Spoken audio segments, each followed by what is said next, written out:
And a factor that is fueling the violence and fueling the armed conflict in Kachin State is the jade mining industry. And activists say it is funding the country's powerful military elite. And that is the focus of a new documentary by the advocacy group Global Witness. Earlier, I spoke with campaigner Jumon Kuba, and she started by telling me how big Myanmar's jade industry is. This is an incredibly valuable industry. It's extremely secretive, but over a year and a half of investigations, we were able to dig out enough information to put a number on it. Our estimates put the value of jade production in 2014 alone at up to $31 billion. To put that in context, that's just under half of the value of GDP for the same year. So it's a massive amount of money. How do the rich jade deposits in Myanmar fuel the deadly conflict, especially in Kachin State?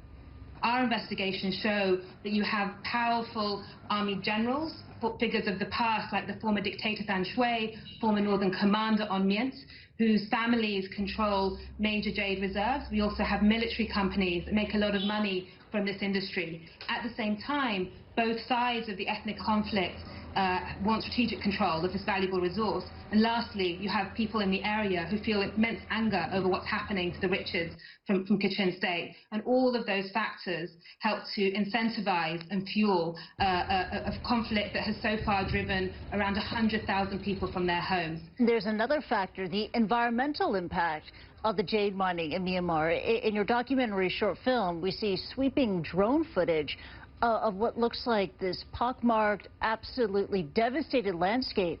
And that was caused by the jade mining industry? As our documentary shows, you've got mining which has been going on such a scale that the entire landscape has been devastated. Locals talk about their mountains having been turned into valleys.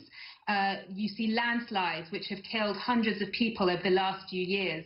You see rivers which have been destroyed. And the community locally is suffering from impacts of drugs and other social devastation. So all of these issues are hugely problematic. At the same time, you have an industry which could be driving development and isn't.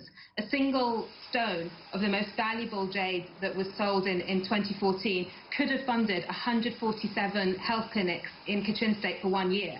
Now, 70% of the world's jadeite comes from Myanmar, and many consumers, especially here in Asia, love to buy jade and jade jewelry. What do they need to know as a consumer, an informed consumer, before they make their next purchase about the real price of jade?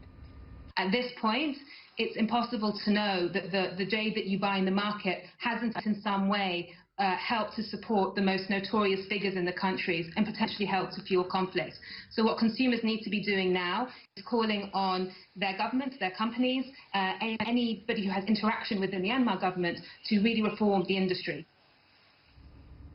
And that was Jumon Kuba from Global Witness speaking to me there. And she also told me the government of Myanmar has started some reforms. A suspension in jade licensing has been put into place, and changes are being made to the law.